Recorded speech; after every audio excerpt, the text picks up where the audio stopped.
เ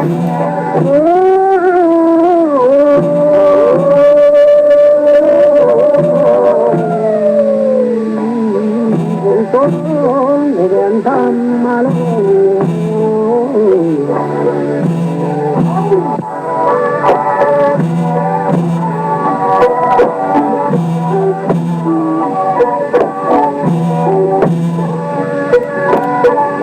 วันนี้ก็ยังไม่คิดจะมาบังเอิญแต่บอกแล้วน้อได้น้องอันเมื่อเงินที่ได้ที่ได้ตาทอง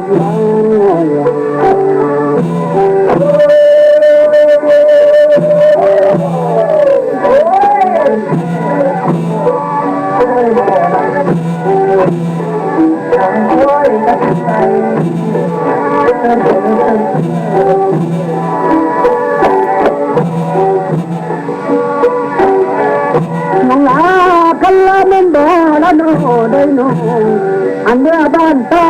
ทิพย์อันดินน้อยอาบ่มี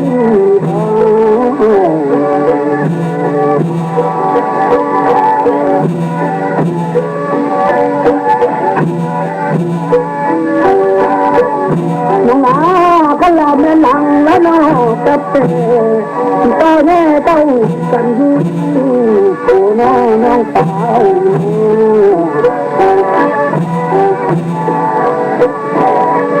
ผู้น้องไม่ต้องหัวละน้อกับค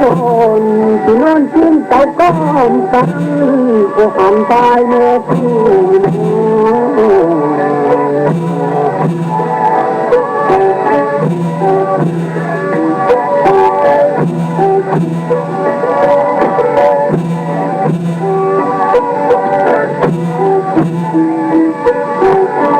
นี่แล้วกันลาจะยังรถเป็นลายใสหัวตะเดียวเป็นลายนุ่ยที่ได้ล้นตาได้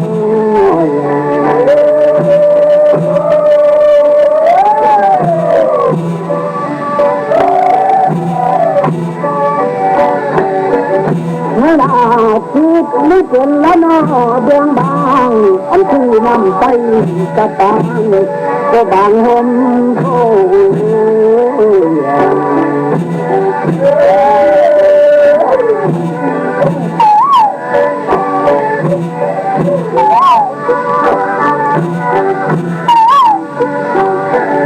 น้องลาขึ้นละแม่ผู้ละน้อตาปุ่นได้ยินเตือนละน้อบ่งองอันเพิ่งขาน้อวิบลกินตาอ่อนตน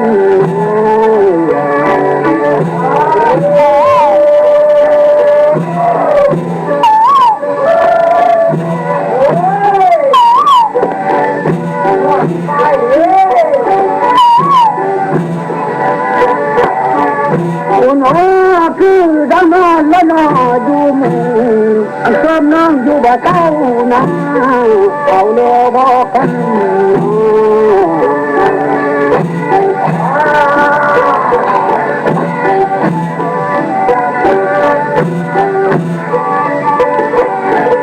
น้องลา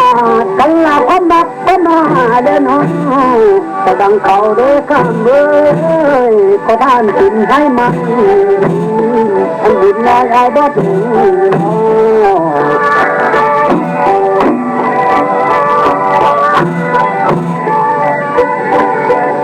เวลากันลาความมักคือนำบ่แก้วแต่ท่านนั่นเสียเป็นได้ไหมบ่เห็นใจบ่น้องสาวบ่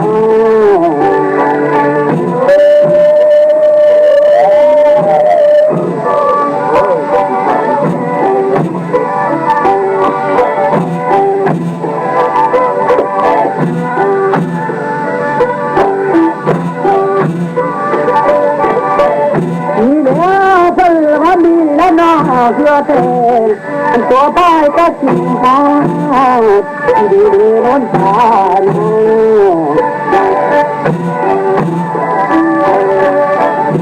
ี่แล้วอันนี้มีได้หนอแต่มาอันตายความจะบ่ถึงเดินไปบ่คำ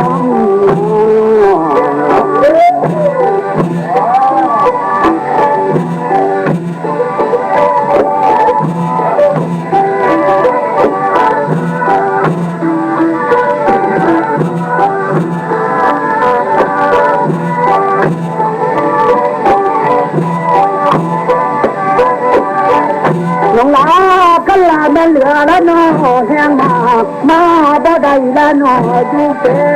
นกินนอคำเป็น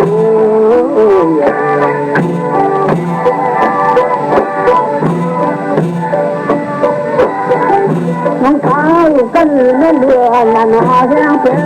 มาบ่ได้ละนออยู่เป็นอันความฝันตั้งคอยดูอันนวลตาย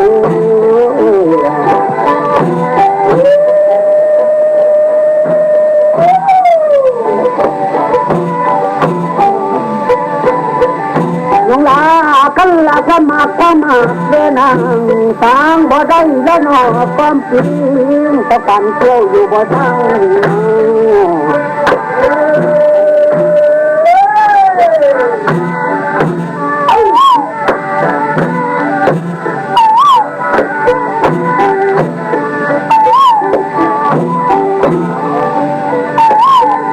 น้องลา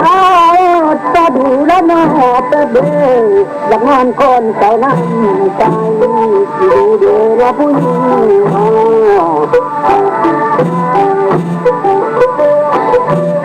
น้องลานับก็ปีละน้องเป็นนับก็ปีละน้องเป็นอันยันคุณตาลาโม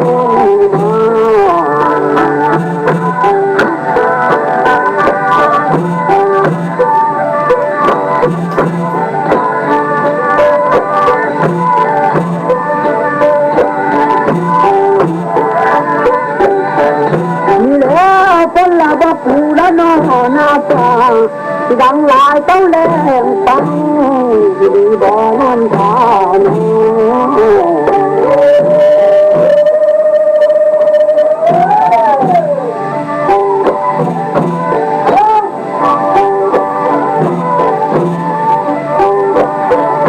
น้องอาโลว่ามือก็นอแต่ตากันนาละนอแต่ก่อนอารมณ์เร็วปับฟังเมื่อบอกว่าละคร